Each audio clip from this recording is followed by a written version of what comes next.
Well, I think it is certainly apparent by now that one of the things I enjoy in life is excess. I like things that are excessive. I like excessive behavior, excessive language, excessive violence. It's fun. It's interesting. It's exciting. I like it when nature is excessive. That's why I like natural disasters. All these natural disasters have been going on, I fucking love them. I can't get enough of them. Oh, when nature's going crazy, throwing things around, scaring people and destroying property, I'm a happy fucking guy. I'm a happy fucking guy. I look at it this way.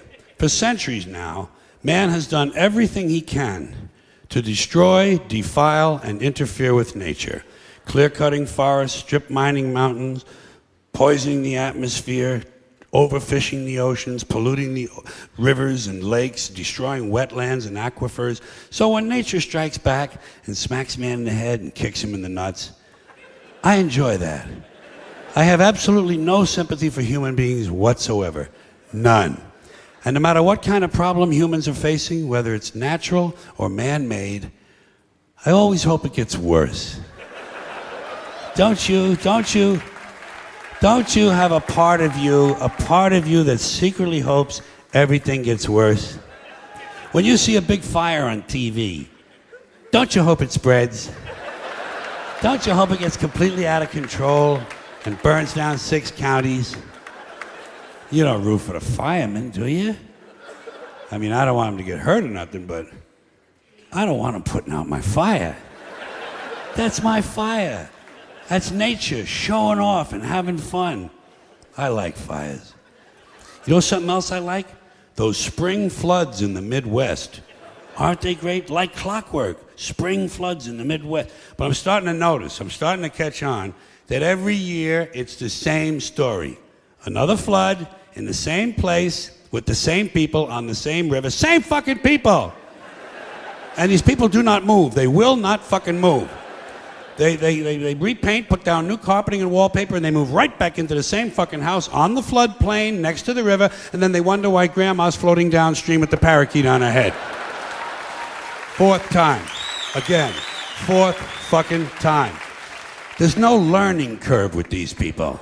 It's very hard to feel sorry for them. Every year. Same people. Same rowboats.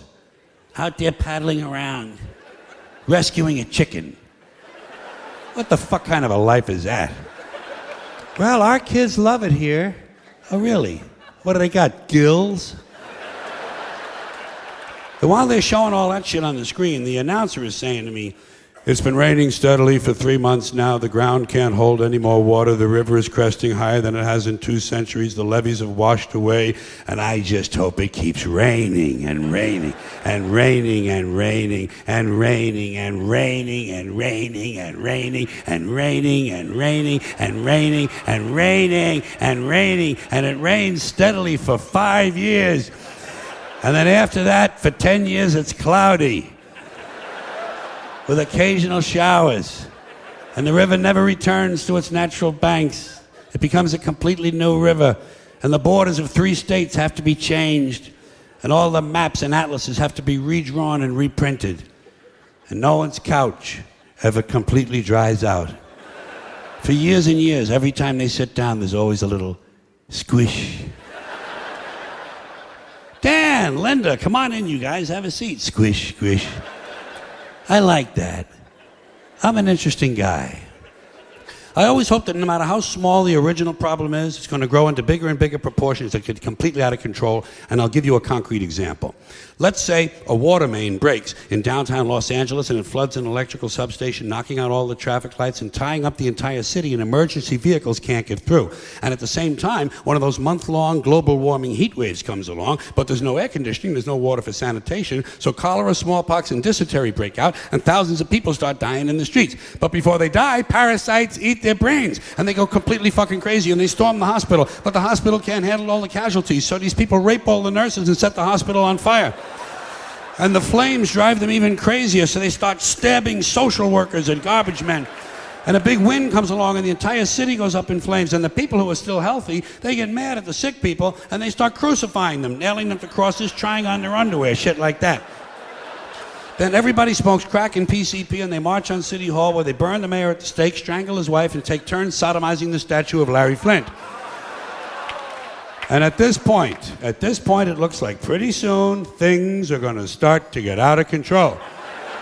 So everybody panics and tries to leave the city at the same time. And they trample each other to death in the streets by the thousands, and wild dogs eat their corpses. And the wild dogs chase the rest of the people down the highway, and one by one the dogs pick off the old fucks and the slow people because they're in the fast lane where they don't belong. Get the fuck out of the fast lane if you're an old fuck, if you're a slow fuck. Get over on the right. Get over on the right. And the lucky ones, the lucky people who manage to make it all the way outside of town, they discover when they get there that big sparks from the city have lit the suburbs on fire, and the suburbs burn uncontrollably, and thousands of identical homes have identical fires with identical smoke, killing all the identical soccer moms and their identical kids named Jason and Jennifer. And now the fire spreads to the farmlands, and the farmlands burn intensely at 425 degrees, creating millions of baked potatoes. And as the farmlands burn, thousands of barns and farmhouses begin to explode from all the hidden methamphetamine labs. And the meth chemicals run downhill into the rivers and streams where wild animals drink the water and get completely geeked on speed. So bears and wolves, amped up on crank, start roaming the countryside looking for people to eat, even though they're not really hungry. And the fire spreads to the forest, and the forests burn furiously, and hundreds of elves and trolls and fairies come running out of the woods screaming, "Bambi is dead! Bambi is dead!" And he is. Finally, that fucking little cunt, Bambi, is dead. Dead.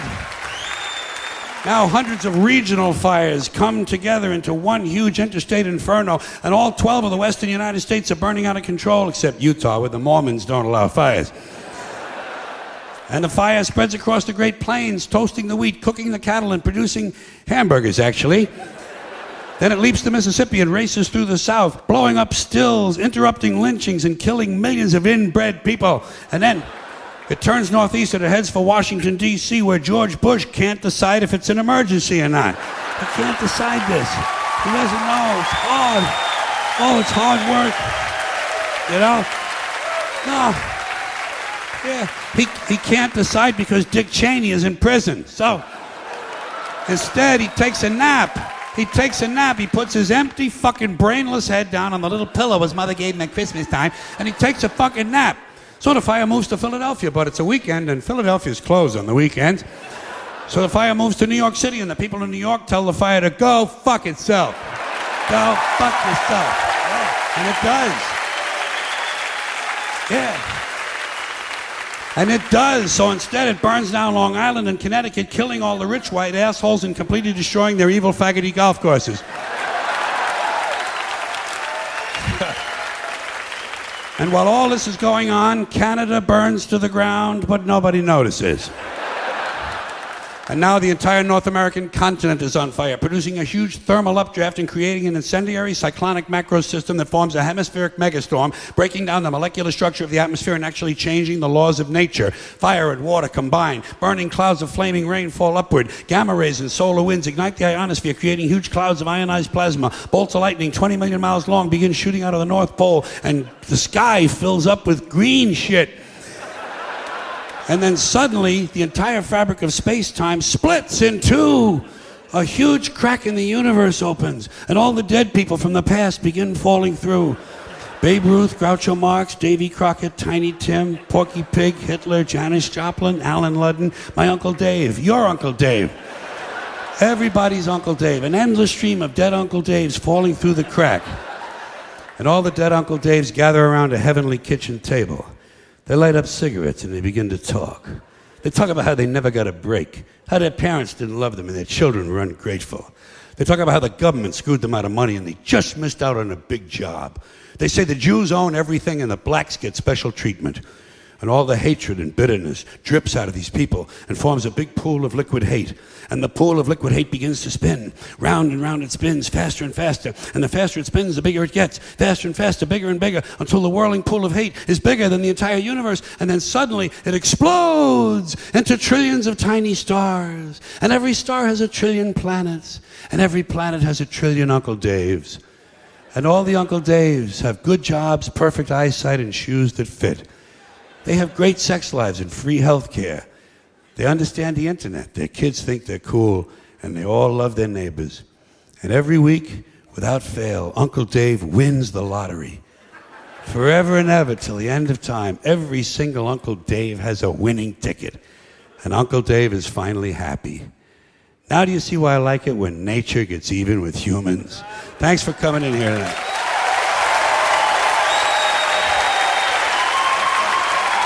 Thank you. See you later.